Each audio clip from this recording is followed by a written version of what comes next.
तो हम लोग अक्सर यह सुनते आए हैं कि अगर धरती से मधुमक्खियां खत्म हो गई तो फिर दुनिया से हम इंसानों का अस्तित्व भी पूरी तरह से मिट जाएगा। यहाँ तक कि कुछ लोग तो यह भी दावा करते हैं कि अगर मधुमक्खियां दुनिया से विलुप्त हो जाएं तो फिर उनकी गैर मौजूदगी में हम इंसान सिर्फ 4 साल तक ही सरवाइव कर पाएंगे। लेकिन क्या आपने कभी यह सोचा है कि एक छोटे से कीड़े को आखिर इतना ज्यादा इम्पोर्टेंस क्यों दिया जाता है, और मधुमक्खियां ऐसा क्या करती हैं कि उनके बिना ह्यूमन लाइफ इम्पॉसिबल है। अब अगर यह सब बातें आपको नहीं पता तो फिर इस वीडियो में बने रहिए, क्योंकि आज की हमारी इस वीडियो में हम आपको मधुमक्खियों के हमारी लाइफ में इम्पोर्टेंस के ही बारे में बताने वाले हैं। दोस्तों, मधुमक्खियों को हम इंसानों और हमारे प्लेनेट यानी कि पृथ्वी के लिए इतना ज्यादा इम्पोर्टेंट क्यों माना जाता है, इस चीज को समझने के लिए सबसे पहले हमें क्रॉस पॉलिनेशन के बारे में जानना होगा, जिसे कि हिंदी भाषा में हम पर परागण भी कहते हैं। अब जैसा कि हम सभी जानते हैं कि पेड़ पौधे हम इंसानों की तरह चल फिरकर एक दूसरे के पास में नहीं जा सकते, इसीलिए इनकी रिप्रोडक्शन प्रोसेस में मधुमक्खियां एक बेहद ही अहम किरदार निभाती हैं। दरअसल मधुमक्खियां जब इन पेड़ पौधों के फूलों और पत्तियों पर बैठती हैं तो फिर उस पौधे के मेल पार्ट पर मौजूद पॉलन ग्रेन यानी कि पराग कण उस मधुमक्खी के शरीर पर चिपक जाते हैं, और फिर जब ये मधुमक्खियां उड़कर उस पौधे के फीमेल पार्ट पर जाती हैं तो फिर उनके शरीर पर चिपके मेल पार्ट के वो पॉलन ग्रेन फीमेल ऑर्गन यानी कि ओवरीज से मिल जाते हैं, जिससे कि उस पौधे में रिप्रोडक्शन का प्रोसेस शुरू हो जाता है, और इस पूरे प्रोसेस को ही क्रॉस पॉलिनेशन कहा जाता है। अब दोस्तों, आपको जानकर बेहद हैरानी होगी कि हमारे खाने में इस्तेमाल होने वाली 70% से भी ज्यादा फसलें हमें क्रॉस पॉलिनेशन के प्रोसेस की वजह से ही प्राप्त होती है। यानी कि इसका सीधा सीधा मतलब यह हुआ कि हमारे खाने का 70% से भी ज्यादा हिस्सा इन मधुमक्खियों पर ही डिपेंड करता है। यानी कि मधुमक्खियां अगर दुनिया से विलुप्त हो जाएं तो आज दुनिया भर में हम जितनी भी फसलें देखते और खाते हैं उनका सिर्फ 30% हिस्सा ही दुनिया में बाकी रह जाएगा। और दोस्तों, यह आंकड़ा वाकई में बेहद चिंता वाला है। लेकिन चलिए अब हम आपको थोड़ा विस्तार में बताते हैं कि मधुमक्खियों के विलुप्त होने का हम इंसानों व पृथ्वी पर किस किस तरह से क्या क्या फर्क पड़ेगा। सबसे पहले हम बात कर लेते हैं सब्जियों की, क्योंकि सब्जियां दुनिया भर में हम इंसानों का सबसे मुख्य आहार मानी जाती है। और आपको जानकर काफी हैरानी होगी कि दुनिया में खाई जाने वाली कई सब्जियां जैसे खीरा, गाजर, फूल गोभी, पत्ता गोभी, प्याज और बैगन जैसी न जाने कितनी ही महत्वपूर्ण सब्जियां हमें मधुमक्खियों के पॉलिनेशन करने से ही प्राप्त होता है। ऐसे में अगर मधुमक्खियां विलुप्त हो गईं तो फिर दुनिया से ये सारी सब्जियां भी उनके साथ में ही विलुप्त हो जाएंगी। और सिर्फ सब्जियां ही नहीं बल्कि कई महत्वपूर्ण फल भी जैसे सेब, कीवी, तरबूजा, खरबूजा और यहाँ तक कि फलों का राजा आम भी हमें मधुमक्खियों के पॉलिनेशन से ही प्राप्त होता है। यानी कि इसका मतलब यह हुआ कि मधुमक्खियां अपने एक्सटेंशन के साथ ही इन सभी फलों को भी हमेशा के लिए अपने साथ लेकर जाएंगी। अब आप खुद ही सोच लीजिए कि हम इंसानों की लाइफ से अगर इतने सारे फल व सब्जियां खत्म हो जाएं तो फिर इसका हमारी जिंदगी पर कितना ज्यादा निगेटिव इफेक्ट पड़ेगा। खैर, ये तो हुई फलों और सब्जियों की बात, लेकिन अब हम आपको एक ऐसी और महत्वपूर्ण चीज के बारे में बताते हैं जो कि हमें मधुमक्खियों की वजह से ही प्राप्त होती है, और उस चीज का नाम है कॉफी। अब आप सोचेंगे कि भला कॉफी इतना ज्यादा महत्वपूर्ण कैसे हो गई, क्योंकि हम इंसान तो इसके बिना भी आसानी से सरवाइव कर सकते हैं। लेकिन कॉफी एक ऐसी चीज है जिसके एक्सटेंट होने से दुनिया के लाखों लोग बेरोजगार हो जाएंगे। दरअसल कॉफी पूरी दुनिया में इस्तेमाल होती है, जिसके चलते इसकी खपत बहुत ही ज्यादा है, और यही वजह है कि कॉफी आज के समय में $100 बिलियन से भी ज्यादा की इंडस्ट्री बन चुकी है, और दुनिया भर में लाखों लोगों की रोजी रोटी भी इसी पर ही डिपेंड करती है। ऐसे में अगर मधुमक्खियों के एक्सटेंशन की वजह से कॉफी भी दुनिया से विलुप्त हो गई तो फिर इसका उन लाखों लोगों की जिंदगी पर भी बहुत ज्यादा गहरा असर पड़ेगा।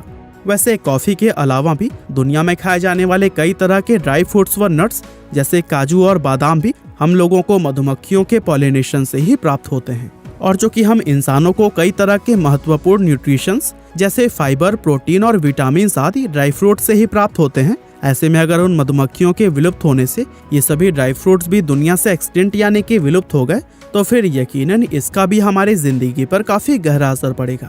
खैर, ये तो हुई मधुमक्खियों के विलुप्त होने से खाने पीने की चीजों पर पड़ने वाले इफेक्ट की बात। हालांकि अब हम आपको बताते हैं मधुमक्खियां अगर विलुप्त हो गईं तो फिर क्लॉथिंग इंडस्ट्री व हम इंसानों के पहनावे पर क्या असर पड़ेगा। दरअसल आज के समय में कॉटन एक ऐसा कपड़ा है जो कि दुनिया भर में सबसे ज्यादा पहना जाता है। एक आंकड़े के अनुसार दुनिया की कुल आबादी में 60% महिलाएं व 75% पुरुष कॉटन के ही कपड़े पहनते हैं, और जैसा कि आप लोग समझ ही गए होंगे कि कॉटन का यह कपड़ा भी हम लोगों को मधुमक्खियों की वजह से ही प्राप्त होता है, क्योंकि कॉटन का वो पौधा जिससे ये कपड़े बनाए जाते हैं उस पर कॉटन के रेशे भी मधुमक्खियों के पॉलिनेट करने पर ही उगते हैं। यानी मधुमक्खियां अगर विलुप्त हो गईं तो फिर दुनिया में इंसान कभी भी कॉटन के कपड़े नहीं पहन सकेगा। वैसे मधुमक्खियों के एक्सीडेंट होने का असर सिर्फ हम इंसानों पर ही नहीं बल्कि दुनिया में मौजूद और दूसरी प्रजातियों पर भी पड़ेगा। दरअसल इतनी सारी खाने पीने की चीजें व फसलें जब दुनिया से हमेशा के लिए गायब हो जाएंगी तो इसका उन जानवर व पशु पंछियों पर भी बहुत गहरा असर पड़ेगा जो कि अपना पेट भरने के लिए इन्हीं फलों व सब्जियों पर डिपेंडेंट रहते हैं। यानी कि आप कह सकते हैं कि मधुमक्खियों के साथ ही दुनिया में रहने वाले पशु पंछियों की बहुत सारी प्रजातियां भी दुनिया से हमेशा के लिए ही विलुप्त हो जाएंगी। और दोस्तों वहीं अगर मानव जात की बात करें तो फिर हमारे पास खाने के लिए 70% से भी ज्यादा फसलें नहीं होंगी, बहुत सारे फ्रूट्स, वेजिटेबल्स व नट्स नहीं होंगे और तो और पहनने के लिए कॉटन के कपड़े भी नहीं होंगे। और दोस्तों इन सभी चीजों को देखते हुए यह कहना बिल्कुल भी गलत नहीं होगा कि मधुमक्खियों के बिना इंसानों का पृथ्वी पर सरवाइव कर पाना काफी ज्यादा मुश्किल हो जाएगा।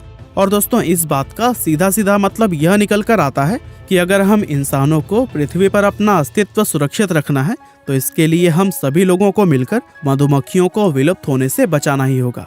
लेकिन दोस्तों यह बड़े दुर्भाग्य की बात है कि इतनी महत्वपूर्ण होने के बावजूद भी पिछले कुछ सालों में दुनिया के कई सारे देशों के अंदर मधुमक्खियों की संख्या काफी तेजी से कम हुई है। उदाहरण के लिए अमेरिका के अंदर 2019 से 2020 के बीच मधुमक्खियों की पॉपुलेशन 43% से भी ज्यादा कम हुई है और यही वजह है कि कई सारे देशों के अंदर आज मधुमक्खियों पर पूरी तरह से विलुप्त होने का खतरा मंडरा रहा है। वीडियो में हम आगे जानेंगे कि मधुमक्खियों की पॉपुलेशन कम होने के पीछे की वजह क्या है और इन्हें बचाने के लिए हमें करना क्या हो मिल जाएगा।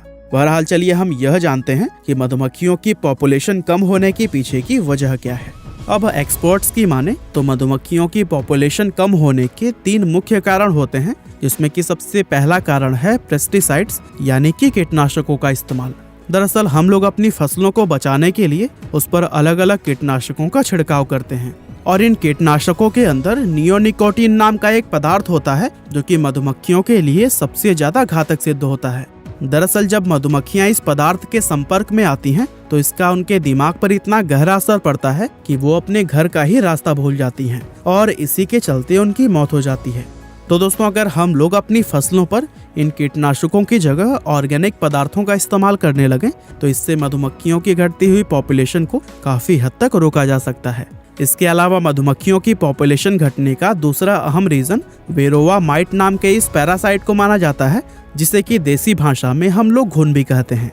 ये पैरासाइट सिर्फ मधुमक्खियों की कॉलोनी में ही प्रजनन करते हैं, जहाँ पर ये मधुमक्खियों के शरीर पर चिपक कर तब तक उनका खून चूसते रहते हैं जब तक कि उनकी मौत नहीं हो जाती। और दोस्तों ये घुन इतने खतरनाक होते हैं कि कई बार तो यह मधुमक्खियों की पूरी कॉलोनी को ही नष्ट कर डालते हैं। वैसे आज के समय में दुनिया के अंदर कई सारे ऐसे केमिकल्स मौजूद हैं जिन्हें यदि इस्तेमाल में लाया जाए तो फिर मधुमक्खियों को इन पैरासाइट से बचाया जा सकता है। इसके अलावा मधुमक्खियों की आबादी घटने का तीसरा और आखिरी रीजन इसके प्रति लोगों में जागरूकता का न होना माना जाता है। दरअसल दुनिया के ज्यादातर लोगों को यह लगता है कि मधुमक्खियां हम इंसानों को सिर्फ शहद प्रदान करती हैं और इसके अलावा हमारी लाइफ में उनका और कोई महत्व नहीं है। अब लोगों को मधुमक्खियों का असल महत्व तभी पता चल सकेगा जब हम सभी लोग मिलकर इसके प्रति जागरूकता फैलाएंगे। और दोस्तों इस चीज के लिए इस वीडियो और इसमें मिली इन्फॉर्मेशन को जितना ज्यादा से ज्यादा हो सके शेयर करें। साथ ही ऐसा कोई काम न करें जिससे कि मधुमक्खियों को कोई नुकसान पहुंचे। और अगर मधुमक्खियां आपके घर या फिर घर के आसपास अपना छत्ता बना ले तो फिर उनको इस तरह से हटाएं कि मधुमक्खियों को कोई नुकसान न हो। अब अगर हम सभी मिलकर यह कोशिश करेंगे तो यकीनन हम मधुमक्खियों को बचाने में जरूर कामयाब होंगे। बाकी दोस्तों आज की हमारे इस वीडियो में बस इतना ही था। यह वीडियो आपको कैसी लगी?